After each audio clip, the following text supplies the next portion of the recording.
परमात्मा हमें बताना चाहते हैं।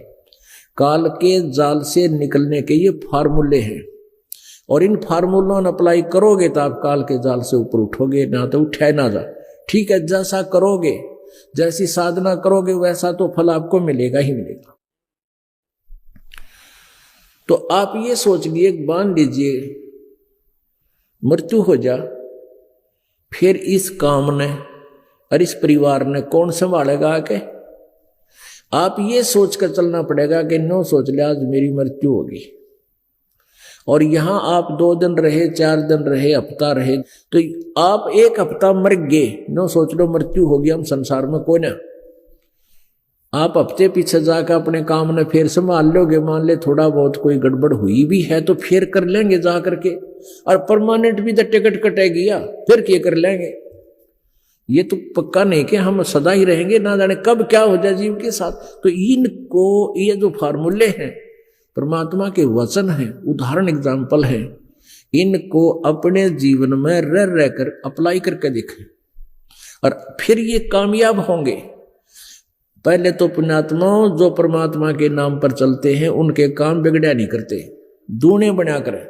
बहुत प्रमाण आपको दे दूं, दास के साथ ऐसी ऐसी घटना घटी थी, तब आज आपके सामने डंडोरा पीट रहा हूं कि परमात्मा के मार्ग में चलने वाले के काम नहीं बिगड़ा करते, उनके साथ अनहोनी वो मिस हैपनिंग नहीं होया करती। फिर भगवान की साधना की आवश्यकता ही क्या है? असंग जन्म तन मरत्या होगे, जीवित क्यों ना मरे रे। और 12 मद महल मठबो रे। पुणात्माओं, अभी तक हमने 10वां द्वार की रट ला रखी थी, ये सुना था नहीं। 10वां द्वार तो इस काल के जाल तक ही सीमित है। 12वां द्वार 12 मद महल मठबो रे।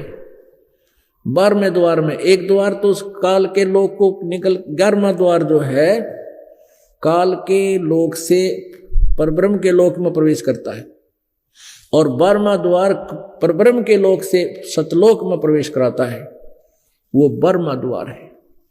12 मद मैल मठ बोरे, वो स्थान है 12वें द्वार को पार करके, जहां जाने के बाद बहुर ना दे धरे रे, फिर तेरा दोबारा जन्म मृत्यु नहीं होगा।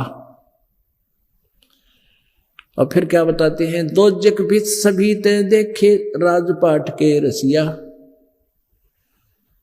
3 लोक से तरपत नाही ये मन भोगी खसिया। कहते हैं दो जग कहते हैं नरक को, और बैस्त कहते हैं स्वर्ग को, यह अरबी भाषा है। दो जग भिस्त सभी ते देखे राजपाट के रसिया, और 3 लोक से भी तरपति नहीं है इस मन की, ये मन भोगी खसिया।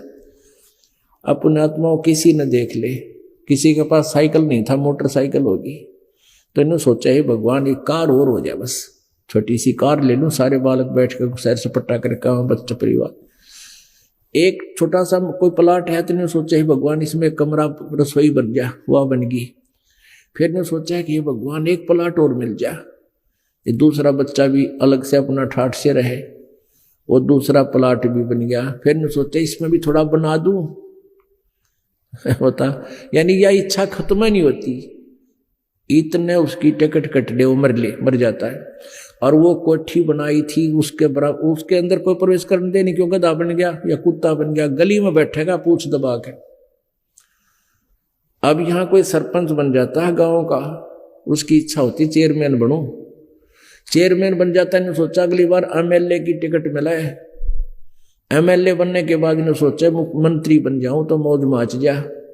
मंत्री बनकर इन्होंने सोचा मुख्यमंत्री बनूं, जब चौधरी पूरी हाथ में है तो मुख्यमंत्री बनकर इन्होंने सोचा प्रधानमंत्री बनूं, इतने मृत्यु हो जाए, फिर गधा बना पावा की तक मार के लठ तले। तो परमात्मा कहते हैं 3 लोक से भी तरपत नाही ये मन भोगी खसिया। और फिर क्या बताते हैं? सतगुरु मिला तो इच्छा मेटे पद मिल पदे समाना। सतगुरु मिले, सच्चे संत मिले। सदगुरु का अर्थ होता है जो सच्चा ज्ञान दे, ये झूठे ज्ञान देने वाले भी सदगुरु कहलाते, वो नकली हैं। सदगुरु मिले तो इच्छा मिटे पद मिल पदे समान। कोई सच्चा संत मिले तो इस प्रकार की हमारी यहाँ काल के जाल की इच्छाओं को नष्ट करे। इन अन्य साधनाओं और इन पदवियों और इंद्र कुबेर इसकी पदवी तक भी हमें रिजेक्ट हो नहीं चाहिए। तो ऐसा संत मिले, सदगुरु मिले तो इच्छा मिटे पद मिल पदे समाना। पद, पद माने यहां पर इस पद के कई अर्थ बनते हैं। पद का अर्थ होता है, जैसे गीता जी अध्याय नंबर 15 के श्लोक नंबर 4 में कहा कि तत्वदर्शी संत मिलने के पश्चात इस अज्ञान रूपी उलझे हुए उलझेड़े को, इस गुत्थी को तत्व ज्ञान रूपी शस्त्र से काट के उसके पश्चात परमेश्वर के उस परम पद की खोज करनी चाहिए, जहां जाने के बाद साधक फिर लौटकर संसार में नहीं आते। और जिस परमेश्वर ने से सारे ब्रह्मांडों की रचना हुई है, जिसने सारे संसार रूपी वृक्ष की को रचा है, तो क्या बताया है कि पद मिल पदे समाना है। पद, पद माने और दूसरा अर्थ होता पद्धति, वे ऑफ वर्शिप, पूजा की विधि। तो सही साधना करके उस परम पद को प्राप्त करता है। पद मिल पदे समाना। और चल हंसा उस लोक पठाऊं जो आदि अमर अस्थान। के चल हंसा, हे प्यारी आत्मा, ये साधना जो हम बताएंगे, ये पद्धति जो आपको देंगे विधि पूजा की, इससे कहते हैं उसको उस अमर लोक में, शाश्वतम स्थान में, चल हंसा उस लोक पठाऊं, उस लोक में भेज दूं, शाश्वतम स्थानम। 18वें अध्याय के 62वें श्लोक में कहा कि अर्जुन तू सर्वभाव से उस परमेश्वर की शरण में जा, उसकी कृपा से तू परम शांति को और सनातन परम धाम को प्राप्त होगा। तो यहां कहते हैं सदगुरु मिले तो इच्छा मिटे पद मिल पदे समाना। और चल हंसा उस लोक पठाऊं जो आदि अमर अस्थाना, जो शाश्वतम स्थानम, सनातन परम धाम है, आदि अमर, सदा से अमर है, सबसे पहले वाला। और वहां क्या सुख है? चार मुक्ति जहां चंपी करती माया होरी दासी, दास गरीब अभय पद पर से वो मिले राम अविनाशी। ओए होए, वहां पर इतना सुख है। चार मुक्ति जहां चंपी करती, यहां की 4 सिद्धियां हैं।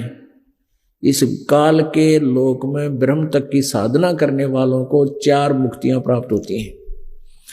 कोई किसी मुक्ति की साधना कर रहा है, कोई किसी की, कोई किसी, और वो भी मुक्ति भी, वो सुख, वो चौथी मुक्ति प्राप्त प्राणी भी मृत्यु को प्राप्त होता है। उसका भी पुण्य क्षीण होने के बाद वहां से वो छीन लिया जाता है सुख। जैसे यहां राजा, मंत्री, मुख्यमंत्री, प्रधानमंत्री, राष्ट्रपति बना हुआ है,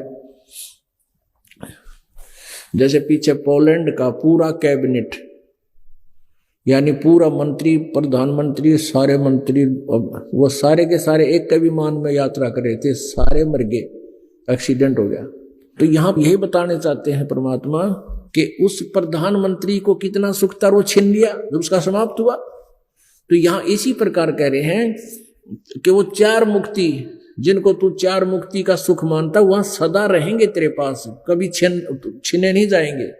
4 मुक्ति जहां चंपी करती माया होरी दासी, दास गरीब अभय पद पर से वो मिले राम अविनाशी। वो सुख होगा वहां सतलोक में। पुण्यात्माओं, ज्ञान से ही पता चलता है। आप जी को पहले जितना ज्ञान था उसी पर आप सिर दड़कीबाजी लगाए हुए थे। गीता जी अध्याय नंबर 2 के श्लोक नंबर 46 में कहा कि अर्जुन, बहुत बड़े जलाशय की प्राप्ति के उपरांत उस छोटे जलाशय में जैसी आस्था रह जाती है, ऐसे ही तेरा जब तुझे उस तत्व ज्ञान के आधार से पूर्ण परमात्मा की महिमा से तू परिचित हो जाएगा, अन्य भगवानों में तेरी ऐसी आस्था रह जाएगी। जैसे पहले जब ये गीता बोली गई, गीता जी का जब ज्ञान दिया गया, उस समय सभी लोग तालाबों पर आश्रित रहते थे। वर्षा ठीक होती थी, तालाब भर जाते थे। वो ऐसे तालाब होते थे कुछ तो 1 वर्ष वर्षा ना हो तो वो सूख जाते थे, और उसी पर आश्रित होते थे। 20-20, 30-30 परिवार रहते थे, उसी से सिंचाई कर लेते थे, उसी से नहाते थे, उसी को पीते थे। तो ये बता रहे हैं कि उस ऐसी स्थिति वाले तालाब का जिसको पता है कि इसकी औकात, इसकी अक्षमता थोड़ी है, वर्षा ना हो तो सूख जाएगा और आश्रित परिवार भी नष्ट हो जाएंगे, जल के अभाव से मृत्यु को प्राप्त हो जाएंगे। और उन परिवारों को अरे बहुत बड़ा सरोवर मिल जावे, तालाब, झील मिल जावे, बहुत बड़ा जलाशय, 10 वर्ष वर्षा ना हो तो भी उसका जल समाप्त ना हो, कहते हैं फिर उन परिवारों की, उस प्राणी की जैसी आस्था उस छोटे जलाशय में रह जाती है। वो उसने बुरा नहीं लगता, लेकिन वो काम चलाऊ सरकार है और वहां उसको पर्याप्त मात्रा में जल है और वो कभी दुखी नहीं होगा, तो तुरंत उसको त्याग कर वो वहां पहुंच जाता है। भले ही वो जल भी अच्छा है लेकिन वो सफिशिएंट नहीं है। तो ऐसे ही हम जो साधना जिन भगवानों की पूजाएं करते थे, भले ही ये अच्छे भगवान थे लेकिन ये मोक्षदायक नहीं थे, अविनाशी नहीं थे। अब हमने अविनाशी परमात्मा में लगे तो कौन पीछे रहेगा। समझा है तो सिर दर पाओ, बहुर नीरे ऐसा दाओ। बोलो सतगुरुदेव।